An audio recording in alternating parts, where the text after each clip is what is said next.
اب پھر کچھ ملاقاتوں کی خبریں ہیں. بہرحال کچھ نہ کچھ تو ایسا ہو رہا ہے جس کا موضوع عمران خان کی رہائی ہے. تو یہ میرا خیال ہے تحریک انصاف کے لوگوں کے لیے ایک خوشایند بات ہونی چاہیے. اور اس کا ایک اور چیز کا پہلو سے دیکھیں کہ جب بھی کچھ ملک میں ہو رہا ہوتا ہے تو لنڈن میں ایک بیٹھک سج جاتی ہے. یہ شریف خاندان خاص طور پر بھاگ کے لنڈن چلا جاتا ہے اور لنڈن میں ایک میٹنگ ہوتی ہے, پلانز بنتے ہیں, افراتفری کا ایک سما ہو جاتا ہے. اب یہ کیوں لنڈن بھاگ رہے ہیں؟ شہباز شریف صاحب کیوں لنڈن جا رہے ہیں؟ نواز شریف صاحب کیوں پاکستان کی سیاست میں اپنا بھرپور اور زبردست کردار ادا کرتے ہیں تو پھر کوئی حرج نہیں ہے. ہاں, ڈیل کر کے باہر نہیں آنا چاہیے, حالات سے سمجھوتا کر کے خاموشی اختیار کر کے 3 سال کے لیے چپ ساتھ کر نہیں آنا چاہیے, اور میرا خیال ہے وہ نہیں آئیں گے. اچھا, اب سجاد بکری اور عاطف خان کی جو بات رہی کہ یہ نہیں آئے ہیں پاکستان میں اور ان کی ملاقات نہیں ہوئی ہے, تو چلیے ہو سکتا ہے یہی بات درست ہو, لیکن بہرحال کچھ ملاقاتیں تو ہوئی ہیں.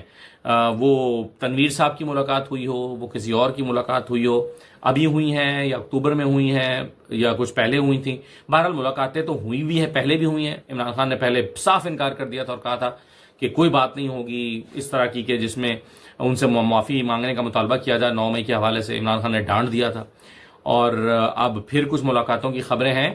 بہرحال کچھ نہ کچھ تو ایسا ہو رہا ہے جس کا موضوع عمران خان کی رہائی ہے. تو یہ میرا خیال ہے تحریک انصاف کے لوگوں کے لیے ایک خوشایند بات ہونی چاہیے. اور اس کا ایک اور چیز کا پہلو سے دیکھیں کہ جب بھی کچھ ملک میں ہو رہا ہوتا ہے تو لنڈن میں ایک بیٹھک سج جاتی ہے.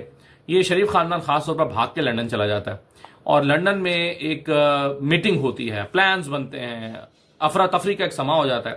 اب یہ کیوں لنڈن بھاگ رہے ہیں؟ شہباز شریف صاحب کیوں لنڈن جا رہے ہیں؟ نواز شریف صاحب کیوں لنڈن جا رہے ہیں؟ مریم نواز کیوں لنڈن جا رہی ہیں؟ سارے لوگ ایک ہی وقت میں لنڈن میں کیوں جمع ہو رہے ہیں؟ کوئی کہتا ہے جی صحت کا مسئلہ ہے, کوئی کہتا ہے کہ جی ڈاکٹر سے اپوائنٹمنٹ ہے, کوئی کہتا ہے علاج کرانا ہے, کوئی کہتا ہے جی ریگولر چیک اپ ہے. اور بھائی ساروں کے ڈاکٹر نے ایک ہی دن ڈیٹ دے دی ہے کیا؟ نواز شریف اور شہباز شریف اور مریم نواز کے ایک ہی ڈاکٹر ہیں, سب کے الگ الگ ڈاکٹر ہیں, اپوائنٹمنٹ ایک ہی وقت میں لی ہے؟ نہیں. ظاہر ہے کہ جب بھی کوئی اس طرح کی چیز ہوتی ہے, کوئی ڈیولپمنٹ ہو رہی ہوتی ہے یا ہونے کے امکانات ہوتے ہیں, یہ سارے لنڈن میں جا کے سر جوڑ کے بیٹھ جاتے ہیں, وہاں پر پھر پلانز بنتے ہیں. اب کیا ہوگا مجھے نہیں معلوم, لیکن ہو سکتا ہے کہ یہ جو ملاقاتیں ہو رہی ہیں, عمران خان کی رہائی کی چہمگوئیاں چل رہی ہیں, بات چیت ہو رہی ہے, عین ممکن ہے کہ یہ ساری بات جو ہے وہ اس پر ایک پریشانی شریف خاندان کے اندر پیدا ہو گئی ہو, اور وہ سوچنا چاہتے ہوں کہ کیا ہوگا اگر عمران خان باہر آ گیا, کیسے کرنا ہے, کیسے مسئلہ حل کرنا ہے, کیسے اس کو سیاست کو لے کر چلنا ہے, کیسے چیزوں کو ڈیل کریں گے, کیسے ٹیکل کریں گے, کیا حالات ہوں گے. اور ہم کیا, کیونکہ شریف خاندان کو لگتا ہے کہ عمران خان باہر ہے تو ہم اندر ہیں. غالب ہمیں نہ چھیڑ کہ پھر جوش اشک سے